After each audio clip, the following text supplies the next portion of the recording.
எல்லாம் வல்ல தீபமது எங்கும் உள்ளது நீ கமர சொல்லால் மட்டும் நம்பாதே சுயமாய் சிந்தித்தே தெளிவாய்.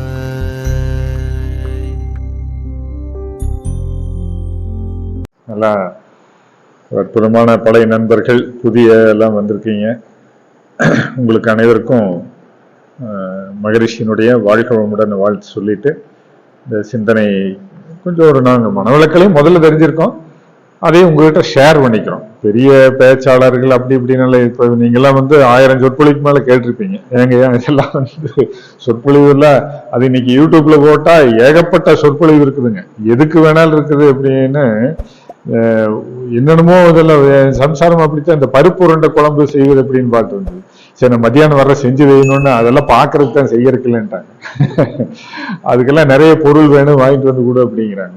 அந்த பொருள் லிஸ்ட் கொடுமானா அது என்னென்னமோ எழுதி வச்சிருக்கேன், வெங்காயத்தாள் நல்ல, அதுக்கெல்லாம் நம்ம எங்கேயே போடுறது சிரமம். அதனால இப்ப இந்த இது மன்றங்களுக்கு கூட்டம் வரலன்னு உங்களுக்கெல்லாம் கொஞ்சம் அங்கலாப்பு இருக்குங்க. இங்க இருக்கிற அரசியல்வாதிகளுக்கு கேளுங்க எப்படி கூட்டம்னு நல்லா சொல்லுவாங்க.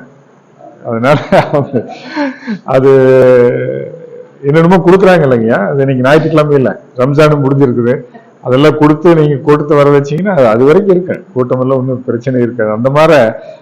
ஆனா நல்ல விஷயத்துக்கு கொஞ்சம் பேர் வந்தாலும் போதும், அதுக்கெல்லாம் ஒண்ணு கவலையெல்லாம் பட வேண்டியதில்லை. நம்ம ஆள் பலம் எல்லாம் இருந்து என்ன பண்ண போறோங்க, அது சார்பு நிலையா போயிடும்.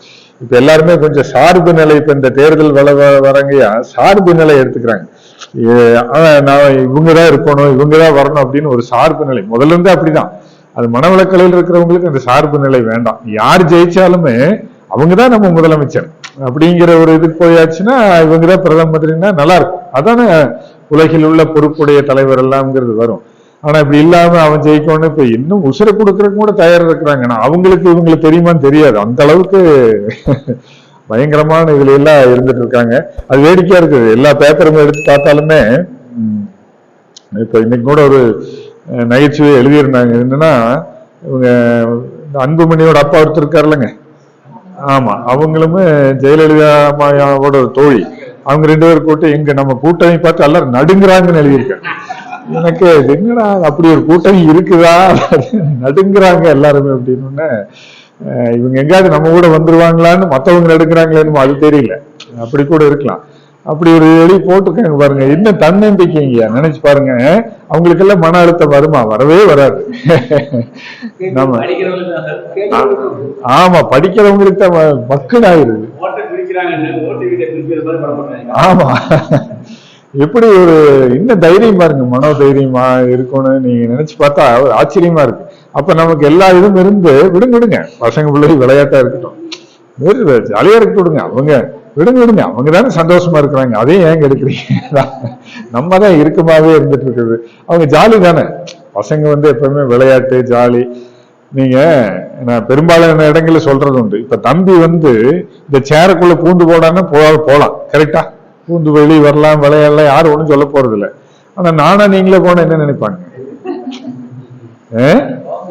நீங்க இல்ல அப்படியே போனாலுமே நம்மள என்ன நினைப்பாங்க? நல்லாத்தான் இருந்தாரு, மன்றத்துக்கு போனதுல இருந்து இப்படி ஆயிட்டாரு அப்படிங்கிற மாதிரி பேர் வந்துடும். அதனால குழந்தைகளுக்கு அந்த சுதந்திரம் இருக்கு இல்லையா, இயல்பா இருக்கக்கூடிய அந்த இயல்பு நிலையை கண்டுபிடிக்கிறது தான் அழுத்தம் இல்லாம இருக்கிறது. ஒவ்வொருத்தருக்கும் ஒரு இயல்பு நிலை இருக்குதுங்கய்யா.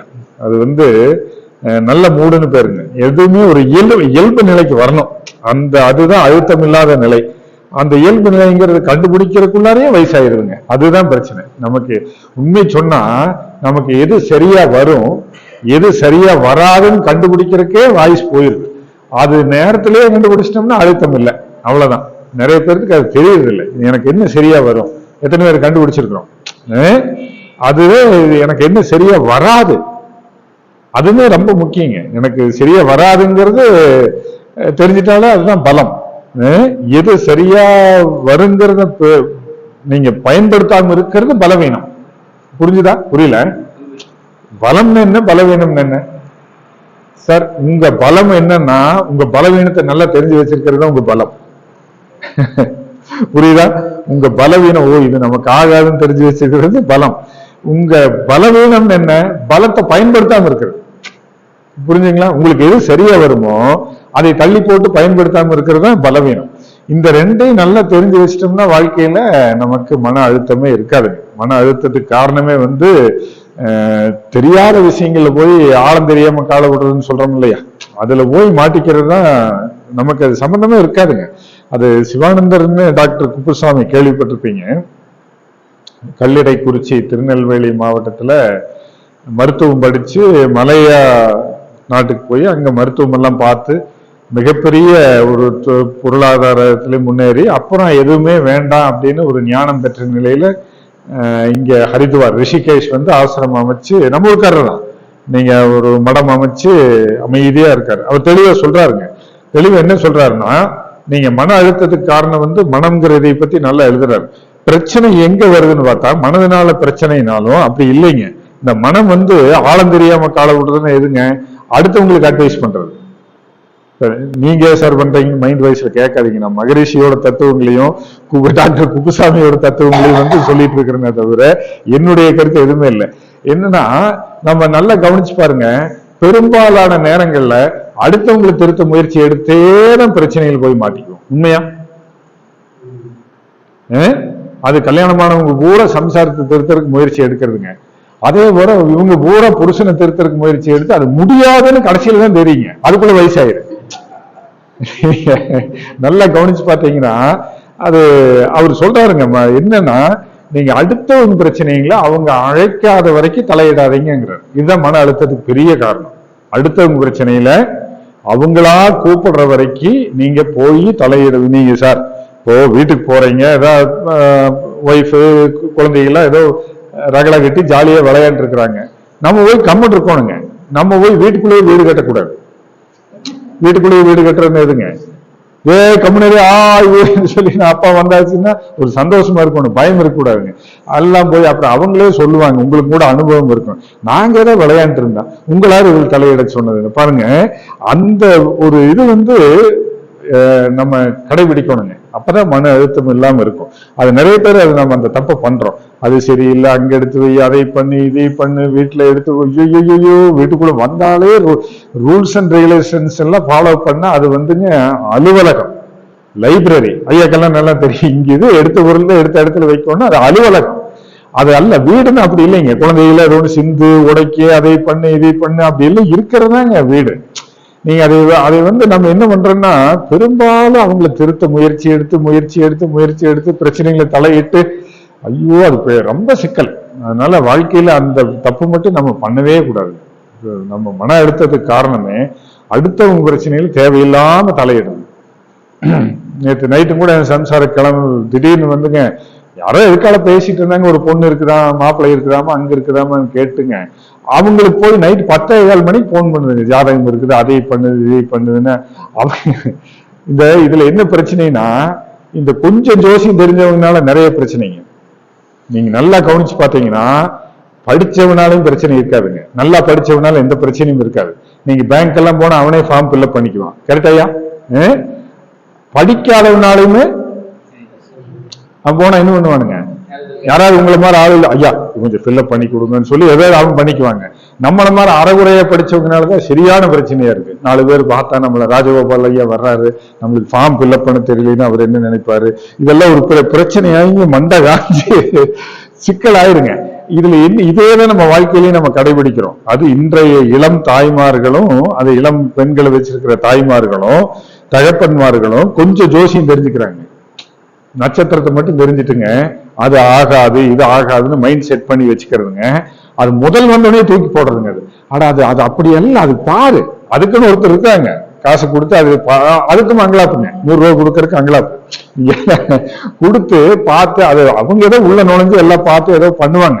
அதுக்கு முன்னால் நம்மளே முடிவு பண்றதுங்க. அதனால என்ன ஆகுதுன்னா, இப்ப நிறைய இடங்கள்ல மன அழுத்தம் அதிகமாகி வீடுகள்ல குழந்தைகளுக்கெல்லாம் திருமணம் தள்ளி போட்டு இருக்குது. உண்மையா பெரிய மன அழுத்தமா மாறிட்டு இருக்குதுங்க. இப்போ பெரியவங்களுக்கெல்லாம் நல்லா தெரியுதுங்க. இப்போ அந்த காலத்துல மாப்பிள்ளை கிடைக்கிறதா கஷ்டமா இருந்தது. உண்மையா? இப்போ இப்போ ஒருத்தர் வயசாகி அதை தள்ளி போட்டு ஏதோ செகண்ட்ஸ் இருந்தாலும் பரவாயில்லைங்கிறது. அப்படின்னு என்னன்னு தெரியல. பொண்ணுல என்னங்க செகண்ட்ஸ் இருக்குது. அந்த நிலைமைக்கு தள்ளப்படுவதற்கு என்ன காரணமா இருக்குன்னு நீங்க கொஞ்சம் ஜோசியம் தெரிஞ்சுக்கிறதாங்க. அது சரியில்லை, இது சரியில்லை, அதெல்லாம் வந்து ஸ்பீடு பிரேக்கர். ஏகப்பட்ட ஸ்பீடு பிரேக்கர் நம்ம போட்டு வச்சிருக்கிறோம் வாழ்க்கையில.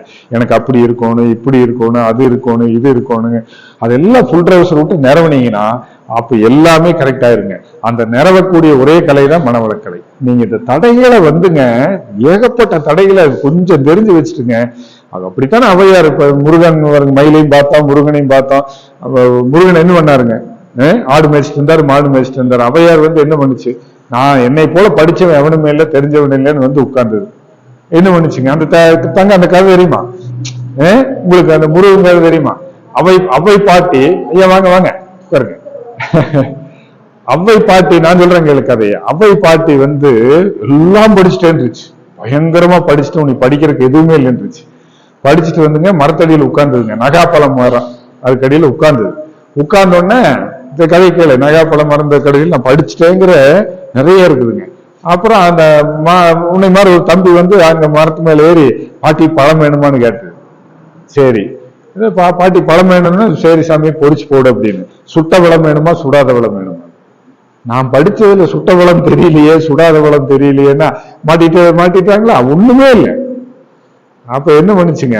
அது என்னப்பா சுட்ட பழம்னா, ஒரு மரத்தை ஒரு இழுத்தா, ஒரு இதுல கொக்கியில் இழுத்தோன்னே இந்த பழுத்த பழம் எல்லாம் கீழே மண் விழுகும் இல்லை தங்க, அது விழுந்து அதை அப்படியே சாப்பிட முடியுமா? நீங்க எடுத்து என்ன பண்ணுவீங்க? அந்த மண்ணு போறதுக்கு என்ன தாங்க பண்ணுவீங்க? ஊறுவீங்கல்ல மண்ணை. அப்பதான் கேட்டு பையன் கேட்டானா, பாட்டி பழம் சுடுதா அப்படின்னு. அப்பதான் அந்த மண்ணையவே எடுத்ததுங்க, அந்த ஊதுன மண்ணையவே எடுத்துட்டுங்க அந்த பாட்டி சொல்லுச்சுங்க, கட்டுறது ஆமா, கல்லாதது உலகளவுன்னு. பாருங்க, அப்புறத்துக்கு பின்னாடிதான் அவங்க நிறைய எழுதுனாங்க, எக்கச்சக்கமான பாடல்கள் எழுதுனாங்க. வான்குருவி கூடு தொல்கரையான் அப்படின்னு சொல்லிட்டு ஒரு பாடல் நல்லா எழுதியிருக்காங்க. வான்குருவின் கூடு யாருனாலையும் பண்ண முடியாதான்.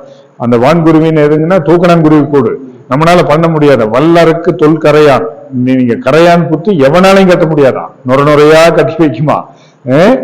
அப்படி வந்துங்க தேன் சிலம்பு அப்படின்னு எழுதுறாங்க. தேன் சிலம்பின்னா வேணுங்க, தேன் வந்து ஒரு இடம் கூட வேஸ்ட் பண்ணாம. சார் நீங்க நல்லா கவனிச்சு பாருங்க, புவியீர்ப்பு விசையின் காரணமாக தண்ணி மேல ஊத்துன என்ன ஆகுதாங்க? பாட்டில் தண்ணி மேல இறைச்ச என்ன ஆகுது? கீழே வந்து விழுகுமா இல்லையா? ஆனா தேன் கூட்டுல இருக்க தேன் கீழே விழுகுதா? உழுகாத அளவுக்கு அது கட்டுதல்லைங்க. தேன் சிலம்பியின் கூடுன்னு எழுதுங்க ஔவையாரு. யாவருக்கும் செய்தல் அரிதுன்னு. அதனால நான் பெரியவன்னு வேண்டாங்கான் எழுதுங்க. அந்த இடத்துல வந்துங்க அவ்வளவு அறிவு வந்ததுக்கு பின்னாலதான் அந்த விவரத்தை வந்து கரெக்டா சொல்லுது. நீ நான் பெரியவன், எனக்கு எல்லாம் தெரியும்னு தயவு செய்து யாரும் முடிவு பண்ணாதீங்க. உங்களை விட பெரியவன் எல்லாத்துக்கும் அவன் திறமை இருக்குது. அந்த திறமையை வந்து கண்டுபிடிச்சு நம்ம அதை கண்டுபிடிக்கிறதாங்க மனவளக்கலை. நீ எனக்கு என்ன சரியா, நம்ம ஏற்கனவே சொன்னதுதான், அவங்களுக்கு உண்டான திறமையை கண்டுபிடிச்சு அவங்களுக்கு தகுந்த மாதிரி வாழ்ந்துட்டு போயிட்டோம்னா பிரச்சனையே இல்லை. ஆனா என்ன பண்ண முடியும்? அதே இதே முருகனுக்கே வந்தது இல்ல, உங்க ஊர் முருகனுக்கே வந்து என்னாச்சு பிரச்சனை வந்தது இல்லைங்க. என்ன பிரச்சனை? 4 ஒரு இது வந்துருச்சுல்ல, அது கிளப்பி விட்டுதாருங்க. ஆமா, வந்து கிளப்பி ஒரு பழத்தை கொண்டு வந்து கொடுத்துங்க, குடும்பத்தையே 2 கொண்டாருல. ஆனா அதுல எல்லாருமே தப்பா புரிஞ்சுட்டாங்க. ஐயா முருகனை பத்தி தமிழ் கடவுளை எல்லாருமே தப்பா புரிஞ்சுட்டாங்க. அவர் வந்து கோவிச்சுட்டு போனது என்னமோ உண்மைதான். ஆனா கடைசியில ஏன் பழனி போய் ஒண்ணுமில்லாம நின்னாருங்கய்யா? ஏன் துறந்து நின்னாரு? கோவிச்சுட்டு போய் நின்னாரு. அவர் வந்துங்க, அம்மா மாம்பழம் வந்துருச்சு, அப்புறம் இது வந்து இந்த காலத்துல இருந்து நீங்க ஜூஸ் போட்டு குடிச்சிருவீங்க, ஆளுக்கு ஒரு டம்ளர், பிரச்சனையே இல்லை. அந்த காலத்துல மிக்சி இல்லை. மிக்சி இல்லாதனால என்ன பண்ணிட்டாங்க, இது முழுசாத்தான் நீங்க ஒண்ணு சொன்னோன்னே அம்மையப்பன்ட்டு பெரியவர் இது பண்ணிட்டாருங்க. வந்து பழம் வந்தாச்சு இவரு. ஆனா அதல்லங்க காரணம், அவரு பெரியவருக்கு வண்டி சுமாரான வண்டி, அது வந்து ஒண்ணு இழுத்துட்டு போய் சேராதுங்க. இவருக்கு சரியான வண்டிங்க. வண்டி வந்துங்க, இவருடைய வாகனம் வந்துங்க சரியான வாகனம். எங்கிட்ட அருமையான வாகனம் இருக்குது, உலகத்தான நான் சுத்தி காட்டுறேன்னு சொல்லிட்டுங்க அந்த இடத்துல பாருங்க தன்முனைப்புன்னு ஒண்ணு லைட்டா கடவுளுக்கே வந்ததுங்க. வந்தோடனே நான் எடுத்துட்டு சுத்தி வர்றேங்கிற போது இவர் நம்மளால இல்ல, நம்ம வெயிட்டு வச்சு நமக்கு கிடைச்ச வாகனம் ஒரு சாதாரண வாகனம். அதை நான் வண்டியில வச்சு மேல உட்கார்ந்து அந்த சட்னி ஆகி போயிருங்க. அவர் வண்டியில வச்சுட்டு இழுக்கணுங்க. வண்டியில வச்சு எப்படி இழுத்து எந்நேரம் போய் உலகத்தை சுத்திட்டு வர்றது? நான் இவங்க வேப்பா சாமி எனக்கு தெரிஞ்சு ஒண்ணும் இல்லைன்னு சுத்தி வந்துட்டாரு. வந்து பழத்தையும் வாங்கிட்டாரு. வந்தவர் என்ன பண்ணாருங்க? முருகன் வந்தோடனே வந்தவர் என்ன பண்ணிட்டாரு? அப்போ ஒரு பழத்துக்கு எனக்கு அருகதை இல்லையான்னு படமே வருது. ஆனா அப்படி இல்லைங்க. அண்ணன் வந்து எல்லா இடத்துலயும் தெய்வ தரிசனத்தை பார்த்தாரு. மன அமைதி நிலையில தாய் சிறந்த கோயிலும் இல்லை, தந்தை சொல் மிக்க மந்திரம் இல்லைன்னு நல்லா தெரிஞ்சுக்கிட்டாரு. அவரு ஞானம் பெற்ற நிலை எனக்கு கிடைக்காம போயிடுச்சு அப்படின்னு சொல்லிட்டுங்க, எனக்கு எல்லாமே இருக்கிறதுனாலதான் எனக்கு இந்த மனோபாவம் வந்ததுன்னு எதுவுமே வேண்டான்னு தண்டம் எடுத்துட்டு போயிங்க. வெறும் கோவனாண்டியா போய் நின்னதுதான் தண்டாயுத பாணிங்க. அவருக்கு இன்னொரு பேர் இருக்குதுங்க, ஞான தண்டாயுத பாணின்னு பேர். அந்த ஞானம் பெற்றதுனாலதான் அந்த ஞானம் வந்துருச்சுங்க. அண்ணனுக்கு இருக்கிற ஒரு பக்குவம் எனக்கு வரலையே, அந்த அதுக்கு பேரு பரிபக்குவம்னு பேருங்க. அது எல்லாருமே தப்பா புரிஞ்சுட்டாங்க. அவர் கோவிச்சிட்டு போய் நின்ட்டாருங்க. அந்த பரிபக்குவ நிலை வந்தோடனே அவையும் பாடிச்சுங்க. என்ன பாடிச்சுங்க? நீ பழுத்தனே. அதைத்தான் சுவாமிஜி சொல்றார், பழம் நீ அப்பா, பழம் நீ அப்ப, தமிழ் ஞான பழம் நீ அப்பன். அதைத்தான் சுவாமிஜி சொல்றார், பழுத்த நிலை வரும் வரையில் நீ நான் என்றோம். பழுத்த நிலை வரும் வரையில் அது வரைக்கும் நம்ம என்ன பண்ணிட்டு இருக்கிறோம்னா சண்டையோ சண்டை, நான் பிரிவேன் நீ பிரிவேன், அந்த ஈகோ வந்துங்க, அந்த திறமை தெரியாம அப்படியே மொத்தத்துல ஓட்டி விட்டு போறது. ஐயா, அப்ப பழுத்த நிலை வரும் வரையில் நீ நான் என்றோம், பதமடைந்தோம் ஒன்றானோம் பரமானந்தம்ங்கிறது. அப்ப மன அலைச்சூழல் வந்துங்க அந்த நான்கிற உள்ள வந்து அந்த ஈகோங்கிறது உள்ள போயிடுச்சுன்னா அது அப்படியே நம்மளுக்கு ரைஸ் ஆயிருங்க. ரைஸ் ஆயிடுச்சுன்னா தன்னிலை மறந்துடும். என்ன பண்ணணும் என்ன பண்ணக்கூடாதுங்கிறது தெரியாம போயிடும். அப்ப அதுதான் பதட்டம். அந்த பதட்டம் வந்ததுன்னா மன அழுத்தம். இன்னைக்கு மன அழுத்தம் ஐயா சொன்னது போல இல்லாதவங்களைத்தான் சார், ஐயாவெல்லாம் சின்ன வயசுல இருக்கையில ஐயா உங்களுக்கு எல்லாம் தெரியுங்க, அன்னைக்கு ஆரோக்கியமா இல்லாதவனை பார்த்து அதிசயமா இருந்தது. உண்மையா? ஆரோக்கியம் கம்மியா இருக்கிறவனை பார்த்து இன்னைக்கு ஆரோக்கியமா இருக்கிறவனை பார்த்து அதிசயமா இருக்குது. உண்மையா? அன்னைக்கு வந்து லட்சத்துல ஒருத்தருத்த சர்க்கரைங்க, இன்னைக்கு பண்பாடாவே மாத்திட்டீங்களாமா. உங்க வீட்டுக்கு வந்த காபி சாப்பிடலாமான்னு கேக்குறீங்க. நான் சரிங்கம்மா காஃபின்னா நீங்க உடனே அடுத்த வார்த்தை என்ன கேக்குறீங்க? ஆமா, சக்கரை ஓட்டு வேணுங்களா, சக்கரை போடாம வேணுமான்னு பண்பாடாவே மாத்திட்டீங்க இல்லையா? எல்லாத்துக்கும் ஒரு வாழ்க்கை பண்பாடாவே ஆயிடுச்சுங்க. இந்த நல்லெண்ணெய் ஒப்புளிச்சா நல்லதுன்னு வேற சொன்னாங்கன்னு நான் படிச்சுட்டு வாயில் ஊத்திட்டு அந்த நேரத்தில் பார்த்து மளிகை கடையில் போய் ஏதோ வாங்கிட்டு வாங்கன்ட்டாங்க. நான் என்ன ஏன் துப்போன்னு போயிட்டுங்க நான் அப்படியே ஜாட பண்ணி காமிச்சேன். அப்புறம் அவங்க புருஷன் பொண்டாட்டி 2 பேரும் ஆளை பார்த்தா நல்லா தான் இருக்கிறாரு, ஆனா கடவுள் ஊமையா படிச்சுட்டாரு, உன்னை என்ன பண்றதுன்னு அவங்க 2 பேரும் பேசிக்காங்க. அட எனக்கு பேசுறதா வேலையே, இப்ப பார்த்து நல்ல இந்த நேரத்துல பார்த்து இப்படி சொல்றாங்களேன்ட்டு அப்புறம் வந்து வேடிக்கையா இருக்கும். நீங்க வாழ்க்கை வந்து இதெல்லாம் வந்து ரசனையோடு எடுத்துட்டீங்கன்னா பதட்டம் இருக்காதுங்கம்மா. பதட்டத்துக்கு காரணமே வந்து மன அழுத்தத்துக்கு நீங்க நிறைய காரணம் இருக்குதுங்க. வந்து ஒரு விஷயம் வந்துங்க, திட்டமிடலும் நிர்வாகமும் செயலாக்குதல். இன்னொரு விஷயம் சொல்றாங்க, கட்டுப்பாடு. திட்டமிடல், நிர்வாகம், செயலாக்கம், கட்டுப்பாடு. இந்த 4மே இல்லாத இடங்கள்ல வந்து மன அழுத்தம் வந்துருமா. திட்டமிடல்ங்கிறது வந்து ஒரு பிளான் கரெக்டா இருக்கணுங்க. பாருங்க, இந்த ட்ரைபாடு வேணும், இதெல்லாம் வேணும், இதெல்லாம் இல்லாம வந்து நீங்க கையிலேயே பிடிச்சிட்டு டென்ஷன் தானுங்க. நினைச்சு பாருங்க. அதாவது அந்த திட்டமிடல் கரெக்டா இருக்கணுங்க. அந்த நிர்வாகம்ங்கிறது அப்படித்தான். ஐயா பாருங்க, ஒரு வாரத்துக்கு முன்னாலேயே கேட்டு தலைப்பெல்லாம் வந்து என்னென்னமோ தலைப்பெல்லாம் முடிவு பண்ணி நீங்க எல்லாம் புதுசா வர்றீங்கன்னு உங்களுக்காக மன அழுத்தம் இல்லாம இருக்கணுங்கிறதுக்காக ஒரு தலைப்பு ரெடி பண்ணி அந்த நிர்வாகம்ங்கிறது ரொம்ப கட்டமை நல்லா இருக்கணுங்க. அப்புறம் செயலாக்கம், அதை எல்லாம் நிர்வாகம் பண்ணிட்டு இந்த செயலை கொண்டு வர்றதும் அது ஒரு நல்லா இருக்குங்க. ஏன்னா அலுவலகத்தில ஐயா நல்லா பார்த்துருப்பீங்க. இந்த நாளும் தாங்க நிர்வாகம், செயலாக்கம். அப்புறம் அதுக்கு ஒரு கண்ட்ரோல் சிஸ்டம், கட்டுமானம் இருக்கணும். கண்ட்ரோல் சிஸ்டம் இருந்துட்டே இருக்கணும். அவங்க நல்லா பண்றாங்களா, இதை பண்றாங்களா, கரெக்டா கணக்கு முடிச்சுட்டு போறாங்களா, கேட்டை பூட்டிட்டு போறாங்களா, லைட் எல்லாம் ஆஃப் பண்ணிட்டு போறாங்களா, இதெல்லாம் வந்து அது ஒரு கரெக்டான இதுவும் இருந்தா தான் வந்துங்க இதை இருக்கணும். நம்ம வாழ்க்கையிலும் அதே தான், நம்ம அது பண்றதில்லை. அப்ப என்ன ஆகுதுன்னா அழுத்தம் அதிகமாயிடும். இப்போ எல்லா ஸ்கூல் காலேஜஸ்க்கு நான் போற போது கேட்கிறேன், என்னப்பா ஆக விரும்புறீங்கன்னு கேட்டா அத்தனை பேர் டாக்டர் ஆகிறேன் கலெக்டர் ஆகுன்னு தான் சொல்றாங்க. ஆனா எத்தனை பேர் டாக்டர் ஆகுங்க, எத்தனை பேர் கலெக்டர் ஆகுறாங்க ஐயா? நினைச்சு பாருங்க. அது ஒரு 19 ரூபா சொல்லிட்டு போயிருது. What you want to be, தங்க நீ என்ன ஆகணும் பெருசானா, என்ன ஆக போற, நீ சொல்லிக் கொடுக்குறது என்ன ஆகும், படிச்சு என்ன சாமி ஆக போற? பாத்தீங்களா டாக்டர், வாழ்த்துக்கள், வாழ்வுங்க. ஆமா, நல்லா அது அப்படி சொல்லிடுறாங்க. ஆனா அது நம்ம அப்படி ஒரு, ஆனா அந்த டாக்டருக்கும் கலெக்டருக்கும் தான் மரியாதை. இவன் என்ன பெரிய டாக்டரா, இவன் என்ன பெரிய கலெக்டராமாங்க. நீங்க வேற எந்த இதுக்கும் அவ்வளவு மரியாதை இல்லை, இன்னும் பெரிய கலெக்டராட்டு நான் பேசுறேன் உண்மையே இல்லையா? அந்த கலெக்டருங்கிறது அவ்வளவு ஒரு மரியாதையானது. டாக்டரும் அப்படித்தான், உசுரையெல்லாம் காப்பாத்துறாங்க இல்லையா? நாயகங்கள சொல்றாரு இல்லையா, ஐயா நீங்க தெய்வம்யா சொல்றாங்க இல்லையா? அதனால அந்த இது வந்து கலெக்டர் டாக்டருக்குனால அது பெரிய படிப்புன்னு சொல்றாங்க. ஆனா அவங்களே படிச்சு வர்ற போது அதுக்கு வர்றாங்களான்னு இல்லை. என்னன்னா அந்த திட்டமிடல் இல்லாம போகுது. அந்த திட்டமிடல் இல்லாம போகுதுங்க. ரெண்டாவது அதுக்குண்டான அந்த நிர்வாகம் வேணும். நிர்வாகம் என்னன்னா நிறுவனத்தை மட்டும் நிர்வாகம் பண்றது அல்லங்க, நம்ம உடலையும் மனசையும் நிர்வாகம் பண்றது பெரிய நிர்வாகம். நீங்க உடலையும் மனசையும் நிர்வாகம் பண்றது மிகப்பெரிய நிர்வாகங்க. ஒண்ணுமே பண்ண முடியாது. இன்னைக்கு காலையில கருவம்பளை இதுல அகத்தாய்வு 4வது நாள் போயே ஆகணுங்க. நான் கரெக்டா வண்டி எடுத்துட்டு வெளியே வர்ற எக்ஸலேட்டர் ஒயர் கட் ஆகி போச்சு. எனக்கு வீட்டுக்கும் அவங்க அதுக்கும் ஒரு 3-3.5 கிலோமீட்டர் இருக்கும். ஒரு 1/2 கிலோமீட்டரே பங்கில் கொண்டு நிறுத்திட்டுங்க சொல்லிட்டு நான் அவங்கள போன் பண்ணி வர சொல்றதும் கஷ்டம். 1/2 மணி நேரம் ஆயிரும், யாராவது இருப்பாங்க அப்படின்ட்டு. என்ன இப்ப அதாவது நம்ம திட்டமிடல் நிர்வாகம் எல்லாம் சொல்றோம் இல்லையா? சரி, இது மகரிஷி ஏறலால அப்படியே கொஞ்ச நேரம் அமைதியா இருக்கிறது டக்குன்னு ஒரு யோசனை வந்தது. முத்துசாமி என்ன போன் பண்ணி, ஐயா நீங்க உடற்பயிற்சி கொடுங்க, ஏன்னா அவங்க நீங்க நான் வந்துட்டுமானார், நீங்க வந்துட்டு போறதுக்கு 1/2 மணி நேரம் ஆயிடும், அது வரைக்கும் நீங்க உடற்பயிற்சி கொடுங்க, நானும் நடந்து வந்துடுறேன். ஒரு நடந்து வந்துட்டா எனக்கு உடற்பயிற்சி ஆன மாதிரி ஆச்சு அப்படின்னு சொல்லிட்டு நான் நடந்து போறபோது அவர் கரெக்டா உடற்பயிற்சி முடிச்சு ரிலாக்ஸேஷனுக்கு வந்தார். நம்மள ரிலாக்ஸேஷன் பண்ணிட்டு நல்ல முறையை கிளாஸ் எடுத்துட்டு. அதாங்க அந்த நிர்வாகம்ங்கிறது வந்துங்க ரொம்ப ரொம்ப முக்கியமான விஷயம்.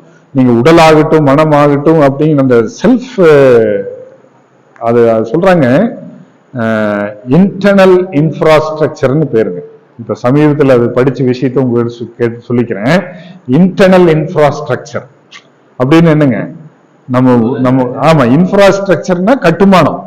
நீங்க கட்டுமானம் என்னன்னு இந்த கட்டடம் எப்படி கட்டுறது, இந்த இது எப்படி கட்டுறது, எப்படி நடத்துறது. இப்ப தேர்தல் கமிஷனுக்கு அத்தனை வேலை இருக்குதுங்க. அது பாருங்க எவ்வளவு பெரிய நிர்வாகம். நினைச்சு பாருங்க, இந்தியாங்கிறது ஒரு சாதாரண நாடு இல்லைங்கயா. 140 கோடி மக்கள் போயிட்டு வாங்க மக்கள் தொகை நினைஞ்சது. அது அபிஷியலா, அன்அபிஷியலா இன்னும் இருக்கும் என்னமோ. அதுவும் இல்லாம எத்தனையோ மொழி பேசக்கூடியதுங்க. இத்தனையிலே தேர்தல் நடத்துறதுங்கிறது சாதாரண வேலை இல்லையா? அது நம்ம தமிழ் ஒரு எழுத்தாளர் தானே அந்த இவிஎம் கண்டுபிடிச்சாருங்க, கரண்ட்ல ஓட்டு போடுறதுங்க, எலக்ட்ரானிக் ஓட்டிங் மிஷின் இவிஎம். அது கண்டுபிடிச்சது நம்ம தமிழ் எழுத்தாளருங்க, பெங்களூர்ல இருந்து. யாருக்கா தெரியுமா அவர் பேரு? எழுத்தாளர் ஐயா, உண்மை நன்றிங்க, அவரு பேர் தெரிஞ்சு வச்சிருக்கீங்க பாருங்க, ரங்கராஜன். ஆமா, திருச்சி. அவருடைய கிளாஸ்மேட் தான் வாலி. ஆமா, அவங்களுக்கு சீனியர் தான் டாக்டர் ஏபிஜே அப்துல் கலாம். திருச்சி கல்லூரியில் படிக்கிற போது அவங்களுக்கு சீனியர் தான் ஐயா. 2 பேருமே காலமாயிட்டாங்க. வாலி வந்து ஒரே ஒரு பாட்டுல தான் அவர் பேரை கெடுத்துட்டாரு. எப்படிங்கிற ஒரு பாட்டுல பேரை கெடுத்துட்டாரு தவிர மற்றபடிக்கு எல்லாமே நல்லா எழுதினார். அவருடைய இதெல்லாம் எம்ஜிஆரை கொண்டு வந்ததே வாலிதாங்க. பாலூட்டும் அன்னை அவள் நடமாடும் தெய்வம், அறிவூட்டும் தந்தை நல் வழிகாட்டும் தலைவன், துணையாக கொண்டு நீ நடைபோடு என்று உருவாகும் நல்ல ஒரு எதிர்காலம் ஒன்று அப்படின்னு நல்ல பேரை வாங்க வேண்டும் அருமை எழுதியிருந்தாருங்கய்யா. அதெல்லாம் வந்து எவ்வளவு நல்லா இதுங்க ஒவ்வொன்று. அது முருகனை பத்தி ரொம்ப சிறப்பா காந்த தத்துவத்தை எழுதியிருக்காருங்கய்யா. நிற்பதும் நடப்பதும் உன் செயலாலே, காண்பதெல்லாம் உந்தன் கருவிழியாலே, கற்பனை என்றாலும் கட்சிலை என்றாலும் கந்தனே காந்தனே உனை மறவேன், நீ அற்புதமாகிய அருட்படும் சுடரேன்னு காந்தத்தை பத்திங்க. எல்லாமே காந்தம் தானே. நிற்பதும் நடப்பதும் உன் செயலாலே, காண்பதெல்லாம் உந்தன் கருவிழியாலே. அது கடவுள். அந்த காந்தம் இருந்து உள்ளிருந்து இருக்கிறதுனாலதாங்க கண்ணு தெரியுது. உயிர் இல்லைன்னா காந்தம் இல்லை, காந்தம் இல்லைன்னா கண்ணு தெரியாதுல்ல. கண்ணு திறந்து பாடுறேன்னா பார்க்கவே போறாங்க. இன்னைக்கு கடைசியா ஒரு முறை பாருமாமாங்குது. அது எப்படி பார்க்கும்? பார்க்காது இல்லையா? கையில வெத்தலவா கொண்டு போய் கொடுத்து விடுறேன்னா பிடிக்காது இல்லையா? அதனால எல்லாமே நிற்பதும் நடப்பதும் முன் செயல் எல்லாம் ரொம்ப பிரமாதம் எழுதியிருந்தாருங்க. அவருடைய கிளாஸ்மேட் தான் இவரு. அவரு அந்த நிர்வாகத்தை பத்தி தலைமைச் செயலகம்னு ஒரு புத்தகம் எழுதியிருக்காருங்க. எத்தனை பேர் வாசிச்சீங்கன்னு தெரியல. ஐயா, அது வாசிச்சிருக்கீங்களா? எழுத்தாளருடைய தலைமைச் செயலகம்னு சுஜாதாவினுடைய புத்தகம். ரொம்ப பிரமாதமா. ஏன் டென்ஷன் ஆகுறது? அறிவியல் பூர்வமா சொல்றாரு. அந்த மூளையில ஓடக்கூடிய நரம்பு செல்கள் வந்துங்க ஒரு அளவுக்கு தான் வோல்டேஜ் தாங்குமா. வோல்டேஜ் என்னங்க? உங்க சிந்தனைகள் எண்ணங்கள் கலந்து போற போது அதிகமாகிற போது அது பதட்டம் அடையுமாமா. அதுக்கு வந்து தேவையான அளவுக்கு ரத்தம் ஆக்சிஜன் தேவைப்படுமா. தேவைப்படுற போது நீங்க அந்த அளவுக்கு இந்த பம்பிங் பண்ணி கொடுக்கணுங்க, இவங்க ரத்தத்தை கொடுக்கணும். அப்ப இவங்க வேகமாகிற போது தேவையில்லாத இடத்துல ரத்தம் அதிகம், அதாங்க பிரஷர். நீங்க மன அழுத்தம்னு சொன்னீங்க இல்லையா, அப்போ எண்ணத்துல அதைத்தான் அல்லாஹ்வும் சொன்னார், எண்ணத்தில் நலம் இருந்தால் இன்பமே எல்லோருக்கும் அன்புடைய தோழர்களே அஸ்ஸலாமு அலைக்கும். அப்ப எண்ணத்தில் நலம் இருந்தால் நீங்க எண்ணங்களை தேவையில்லாம பதட்டம் இல்லாம நல்ல எண்ணங்களை வச்சுட்டீங்கன்னா பிரச்சனையே இல்லை. அப்ப உங்களுக்கு வேண்டாத எண்ணங்கள் எல்லாத்துக்கும் பிரஷர் கொடுத்துட்டே இருக்கிறதுங்க, கொஞ்சம் நெஞ்சம் இல்லாம நிம்மதியா இருக்கிறதுக்கு விடமாட்டாங்க. நீ அதை பண்ணு இதை பண்ணுன்னு எல்லாம் பிரஷர் கொடுக்க கொடுக்க அது என்ன ஆகுதுன்னா, இப்ப மூளை செல்கள்ல தாங்கும் சக்தி உங்களுக்கு அது என்ன ஆகுதுன்னா, அந்த நரம்பு செல்கள்ல வெப்பம் அடையுதுங்க. வெப்பம் அடைகிற போது உங்களுக்கு அந்த இடத்துல வீக் ஆகுதுங்க, அது பிரஷர் அதிகமாகுதுங்கிறாரு. அதை ஆராய்ச்சியை பண்ணி பார்த்துருக்காங்க. ஒரு இடத்துல மூளை ஓபன் பண்ணி அந்த இடத்துல டச் பண்ணா கணித மேட்சா வருதான் பாருங்க. அது வலது பக்கம் இடது பக்கம்னு சுவாமிஜி சொல்றாரு இல்லையா, இன்னொரு பக்கம் பழக்கத்துக்கு தகுந்த மாதிரி ஒரே மாதிரி பேச்சு வருதான். இன்னொரு இடத்த டச் பண்ற போது லேசா நிரண்டி விட்டா ஜிப்ரீஷ் பேசுறாங்க. ஜிப்ரீஷ்னு ஒண்ணு மொழி இருக்குதுங்கய்யா, ஐயா கேள்விப்பட்டிருக்கீங்களா? ஜிப்ரீஷ், ஜிப்ரீஷ்னு என்ன மொழி தெரியுங்களா? அதேதாங்கய்யா, அதாவது நீங்க பேசுறது உங்களுக்கே புரியக்கூடாது. ரொம்ப டென்ஷனா இருந்ததுன்னா கச்சாமுச்சா கச்சாமுச்சா எதுவுமே புரியக்கூடாது. உங்களுக்கு புரிஞ்சதுன்னு என்ன வந்துரு. ஜிப்ரீஷ்ங்கிற மொழி நீங்க ராஜகோபாலையா இன்னைக்கு ஏதாவது வாய்ப்பு இருக்குதா அப்படிங்க, ராஜகோபாலும் வந்துடும், எல்லாமே எண்ணங்களை கிளப்பிடுங்க. நீங்க பேசுறது உங்களுக்கே புரியாத அளவுக்கு ஜிப்ரீஷ். மூளையில ஒரு இடத்துல ஜிப்ரீஷ்க்குன்னு ஒரு இடம் இருக்குதுங்களாமாங்கய்யா, அது தலைமைச் செயலகத்துல அவர் எழுதுறாருங்க. எல்லா மதங்களையும் பத்தி எல்லா இதையும் ஆராய்ச்சி பண்ணி எழுதி கிளீனா எழுதுறாருங்க. அப்ப தலைமைச் செயலம் என்ன பண்ணணும்னா அதுக்கு அழுத்தம் இல்லாம பாத்துக்கணும், ஒரு நேரத்துல ஒரு கரெக்டான செயல் இருக்கணும், ஆனா நல்ல நிர்வாகம் பண்ணுமா, அதுக்கு பதட்டம் இல்லாம இருக்கணுமா, டென்ஷன் ஆகாம இருந்துருச்சுன்னா, மன அலைச்சூழல் ஓவர்லோடு கொடுத்துட்டே இருந்ததுன்னா அது ரிஃப்ளெக்ஷன் கொடுத்துட்டே இருக்குமா. அது வேற ஒண்ணும் இல்லைங்க, ஒன்றையே திரும்ப திரும்ப மூளை எண்ணிட்டே இருந்ததுன்னா, எண்ணங்களை அங்க அனுப்பிச்சிட்டே இருந்தீங்கன்னா அது மூளை அந்த எண்ணத்தை கேட்ச் பண்ணி உடம்பு கனெக்ஷன் கொடுத்துரும்.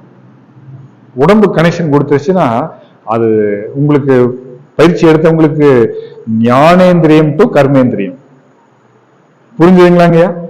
ஞானேந்திரியம் டு கர்மேந்திரியம். ஞானேந்திரியத்தில் பெற்றது எண்ணங்கள், தோல் நாக்கு மூக்கு கண் காது வழியா நீங்க பெற்றது எண்ணங்கள். இப்ப கண்ணுல பார்த்தாச்சு தாய் கிழவி, அட இது பார்க்கலாமான்னு ஒரு எண்ணம் வந்துருச்சுங்க. நீங்க பார்க்கலாம்னா ஒரு எண்ணம் வந்துருச்சுன்னா அது மூளையில ஓடிட்டே இருக்கும். புரியுற மாதிரி சொல்றேன், தாய் கிழவி வச்சு சொல்றேன், ஓடிட்டே இருக்குங்க. ஓட ஓட ஓட ஓட என்ன ஆகுங்க, மூளை அது கேட்ச் பண்ணும். கேட்ச் பண்ணி உடம்புக்கு நல்ல நரம்புகளுக்கு அனுப்பிச்சிருங்க. நரம்புகளுக்கு அனுப்பிச்சிருச்சுன்னா நீங்க அதுக்கு பின்னால டிக்கெட் புக் பண்ணியே இருக்கீங்க, நிறுத்தவே முடியாது. என்ன பண்ணாலுமே அது நிறுத்தினா உடம்புக்கு இடைஞ்சலுங்க. அது என்ன ஆகுதுன்னா, அதான் தண்ணி ஓடுறவனுடைய பிரச்சனை. தண்ணி போடுறவன் முதல் நாள் தண்ணி போடாத இருக்கிற வரைக்கும் அவனை போல நல்லா உலகத்திலயுமே யாரும் கிடையாதுங்க. அவ்வளவு சத்தியம் பண்ணுவானுங்க, அத்தனை வேலை செய்வானுங்க. மன்றத்துக்கெல்லாம் நீங்க கூப்பிட்டு பாருங்க, தண்ணி போடாம இருக்கிற போது அத்தனை வேலை செய்வானுங்க. அட இவனா இப்படி அப்படின்னு இருப்பீங்க. லைட்டா ஏதாவது இளவோடு எல்லாம் பார்த்துட்டாங்க, அது எப்படித்தான் இளவோட்டுல செட்டு சேர்றானுங்கன்னு தெரியலீங்க.